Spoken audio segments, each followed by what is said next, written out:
Assalamualaikum warahmatullahi wabarakatuh. Nama saya Afifah. Di sini saya akan menjelaskan tentang spektroskopi UV phase. Spektrofotometri merupakan salah satu metode dalam kimia analisis yang digunakan untuk menentukan komposisi suatu sampel baik secara kuantitatif dan kualitatif yang didasarkan pada interaksi antara materi dengan cahaya. Sedangkan peralatan yang digunakan dalam spektrofotometri disebut spektrofotometer. Cahaya yang dimaksud dapat berupa cahaya visible UV dan inframerah, sedangkan materi dapat berupa atom dan molekul. Namun yang lebih berperan adalah elektron yang ada pada atom ataupun molekul yang bersangkutan. Spektrofotometer UV phase adalah alat yang digunakan untuk mengukur transmitansi, reflektansi, dan absorpsi dari cuplikan sebagai fungsi dari panjang gelombang. Spektrofotometer sesuai dengan namanya merupakan alat yang terdiri dari spektrometer dan fotometer. Spektrofotometri UV phase umumnya digunakan karena kemampuan dalam menganalisa begitu banyak senyawa kimia serta kepraktisannya dalam hal preparasi sampel apabila dibandingkan dengan beberapa metode analisa. Spektrofotometri UV phase melibatkan energi elektronik yang cukup besar pada molekul yang dianalisa. Sedangkan spektrofotometri UV phase lebih banyak digunakan untuk analisa kuantitatif dan kualitatif. Prinsip spektrofotometri UV phase mengacu pada hukum Lambert-Wirth. Apabila cahaya monokromatik melalui suatu media atau larutan, maka sebagian cahaya tersebut akan diserap, sebagian dipantulkan, dan sebagian lagi akan dipancarkan. Adapun komponen dan fungsi masing-masing spektrofotometri UV phase sebagai berikut.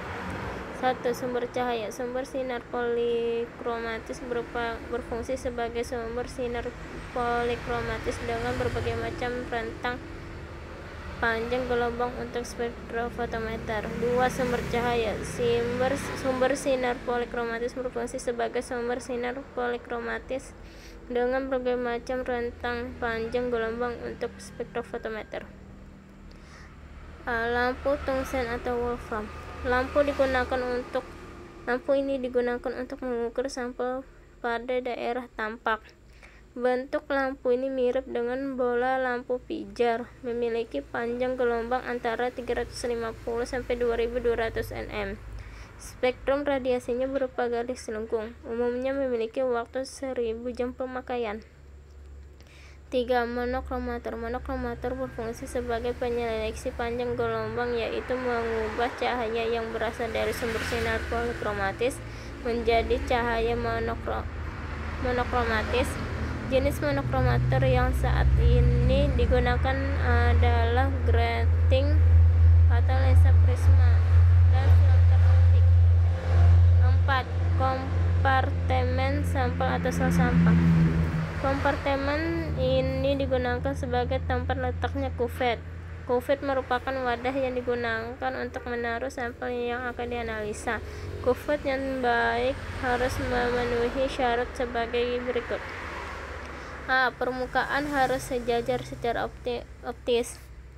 Yang B. Tidak berwarna sehingga semua cahaya dapat ditransmisikan. Yang C. Tidak ikut bereaksi terhadap bahan-bahan kimia.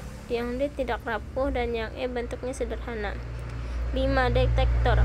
Detektor berfungsi menangkap cahaya yang diteruskan dari sampel dan mengubahnya menjadi arus listrik. Syarat-syarat detektor adalah: A. Kepekaan yang tinggi. B. Perbandingan isyarat atau signal dengan bising tinggi. Yang C. Respon konstan pada berbagai panjang gelombang. Yang D. Waktu respon cepat dan signal minimum tanpa radiasi. Macam-macam detektor. A. Detektor foto. B. Fotosel. Yang C. Fototube. Yang D. Hantara foto. Yang E. Dioda foto. Yang F. Detektor panas. Yang 6. Redout. Readout merupakan suatu sistem baca yang menangkap besarnya isyarat listrik yang berasal dari detektor.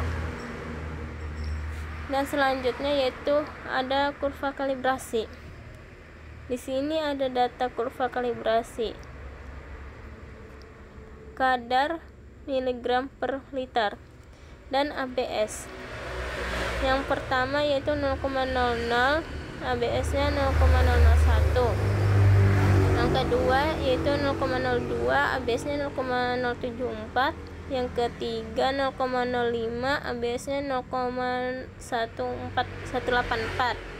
Yang keempat 0,10, ABS-nya 0,363. Yang kelima 0,20, ABS-nya 0,1717. Evaluasi statistik. Kemiringan yaitu sama dengan 3,5774. Intercept sama dengan 0,0031 dan koefisien regresi yaitu 1000. Di sini juga ada kurva gambar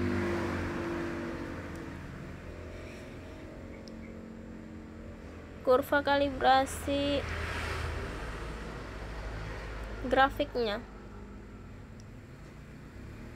Sekian dari penjelasan dari saya. Sekian dan terima kasih. Wassalamualaikum warahmatullahi wabarakatuh.